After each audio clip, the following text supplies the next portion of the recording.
All right, so today we are diving into a really fascinating piece of writing that makes a comparison that is, well, it's pretty out there. It's a metaphor that starts off simple, but then it twists and turns into something way more powerful, and even a little dark. Yeah, I know. It sounds like the setup for a really weird joke, doesn't it? What could possibly connect those two things? Well, believe it or not, an old Bengali text has a very specific, multi layered answer, and we're going to unpack it together step by step. And here we are. This is our source material. Everything we're about to explore comes straight from the ideas laid out right here in this passage. The author really takes us on a journey, using the simple coconut to build this incredibly complex argument about beauty, power, and desire. Okay, so let's start exactly where the author does, with the basic comparison. This is the very first layer of the metaphor, and it is surprisingly critical of beauty. So, right off the bat, the author equates a woman's beauty with the outer husk of a coconut. And the judgment is pretty harsh. Beauty, just like the husk, is presented as this external, superficial thing that's ultimately kind of worthless, something you've got to throw away to get to the good stuff inside. What's so interesting here is just how clearly this lays out that initial argument. The logic is a really simple one-to-one map, right? The husk is the outside of the coconut, beauty is the outside of a woman. The author says both are flimsy and should be tossed aside. It's a very straightforward and honestly pretty dismissive way to start. And just when you think you know exactly where this is all going, the author does a complete 180. That insubstantial husk, turns out it has a hidden and incredibly powerful purpose. This is where the metaphor really starts to get good. So this builds into the second, and you could argue the most important part of the whole comparison, this idea of function and real power. And this, right here, this is the game changer. That exact same husk, the one that was just called worthless, can be turned into coir rope, something so strong it can literally hold a massive ship in place. Suddenly, it's not insubstantial at all. It's a tool of immense strength. So, okay, what does a strong rope have to do with beauty? Well, the author applies this exact same logic. Just like the husk becomes a rope that can bind a ship, beauty becomes a metaphorical rope with a very similar and very powerful ability to bind. And this just perfectly illustrates the new core of the metaphor, the rope of beauty.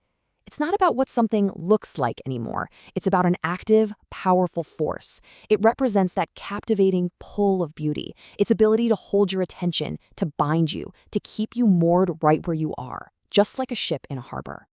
But the author doesn't just stop at strength and usefulness.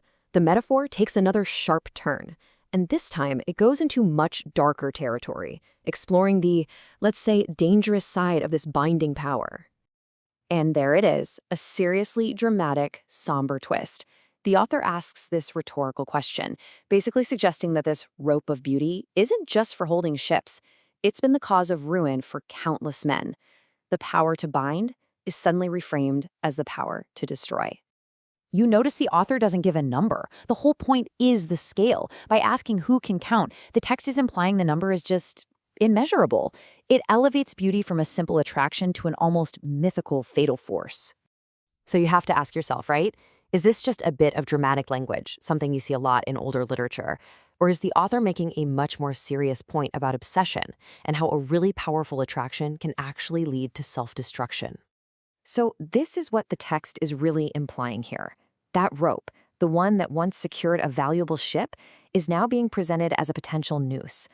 The author frames this attraction not as something you choose, but as this inescapable force that can have the absolute gravest consequences. Now, to close the whole thing out, the author brings the metaphor home with very personal reflection, adding one last layer that's all about the challenge of actually getting what you want. And then, kind of out of nowhere, the author switches to the first person, talking about their own failure. They say their quarrel with both the coconut high up in the tree and the metaphorical woman is that they, the unfortunate one, haven't been able to get either. And this sets up the final analogy. So the author explains that, unlike other fruits, you can't just knock a coconut down with a hook or something. To get it, you have to do some real work. You have to climb the tree, and that takes either a ton of skill or what the author calls flattery, a kind of submission to the task.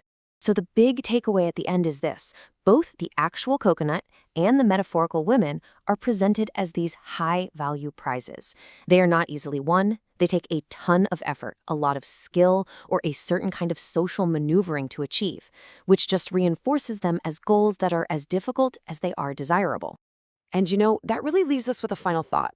When you deconstruct a metaphor like this, watching it go from a worthless husk to a powerful rope to a deadly noose and finally to an unattainable prize, you get this incredible snapshot. It's not just a clever comparison, it's a real window into the cultural attitudes and social views of the time it was written. It really makes you wonder what other complex ideas are hiding in plain sight, just waiting to be unpacked in the metaphors we all use every single day.